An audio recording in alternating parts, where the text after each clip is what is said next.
The U.S. federal deficit is unsustainable. What will happen? There is a chart showing the U.S. federal deficit and how much debt the U.S. federal government has accrued over time. In 1980, the number was about $1.02 trillion. Today, in 2023, the number is about $32 trillion. This is unsustainable and something will take its place. Projected debt. In the next 50 years, the deficit is projected to be about 500% of GDP. Let's look at the historical values of GDP that it has been.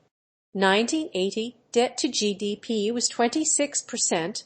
2023 debt to GDP was 123%. 2040 debt to GDP will be well over 300%. Currently, the U.S. ranks 7th for the highest debt to GDP in the world. This isn't a top 10 list you want to be a part of. Eventually, something has got to give, and so far, each generation of president and political party has simply kicked the can and not addressed this problem. Holders of debt. Many different people hold this debt from the U.S. Here's the breakdown of that. Japan and China are the top 2 countries that own U.S. debt. The total amount owed to foreign investors of its national debt is $7.03 trillion. When you buy a treasury bill, you are increasing the U.S. federal debt. Just paying the debt is one of the biggest expenses for the federal government.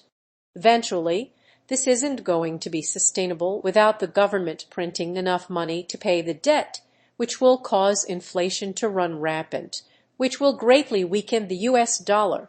I see cryptocurrency, something that is not run by a government, as a replacement to this, but it will only happen when the pain of using government currency is so great that a revolution occurs. When this is anybody's guess. Do you think cryptocurrency will replace government currency?